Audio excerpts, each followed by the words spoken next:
Pada suatu malam yang sunyi dan dingin, seorang pemuda yang lelah, setelah seharian beraktivitas, masuk ke kamarnya untuk beristirahat. Dengan rasa kantuk yang berat, ia merebahkan tubuhnya di atas kasur empuk, lalu menarik selimut untuk menghangatkan diri dari udara malam yang menusuk. Ia berharap bisa terlelap dengan tenang. Namun, ketenangan itu tak berlangsung lama. Tiba-tiba terdengar dengungan tipis di telinganya. Seekor nyamuk kecil mulai beraksi, berputar-putar, lalu mendekat dengan manuver yang begitu gesit. Dengan spontan, tangan pemuda itu bergerak menghalau. Tapi, nyamuk itu lebih lincah. Ia menghindar, lalu kembali berputar, seolah menantang. Pemuda itu merapatkan selimut sampai ke kepala, berusaha menghindar dari gangguan. Namun, nyamuk-nyamuk itu tidak menyerah. Mereka mencari celah, menyasar area wajah dan telinga. Dengan penuh kesabaran,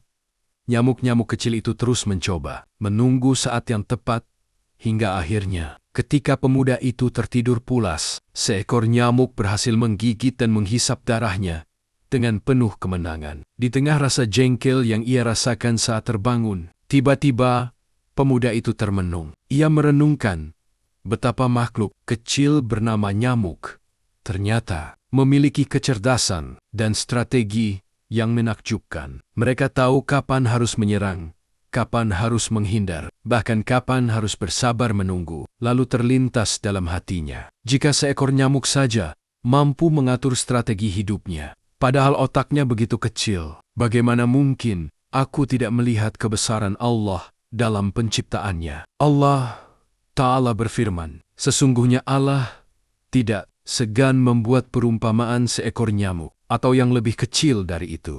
Maka orang-orang yang beriman tahu bahwa itu kebenaran dari Tuhan mereka. Tetapi mereka yang kafir berkata, apa maksud Allah menjadikan ini sebagai perumpamaan? Dengan perumpamaan itu, banyak orang yang disesatkan Allah. Dan dengan perumpamaan itu, banyak pula orang yang diberinya petunjuk. QS Al-Baqarah 26. Air mata pemuda itu menetes. Malam itu ia sadar, gangguan kecil yang selama ini dianggap menjengkelkan ternyata menyimpan pelajaran besar tentang kekuasaan Allah, bahwa sekecil apapun makhluk ciptaannya, semua memiliki hikmah dan tanda kebesarannya. Ia pun beristighfar, bersujud, dan memuji Allah. Subhanallah, betapa sempurnanya ciptaanmu, ya Rob.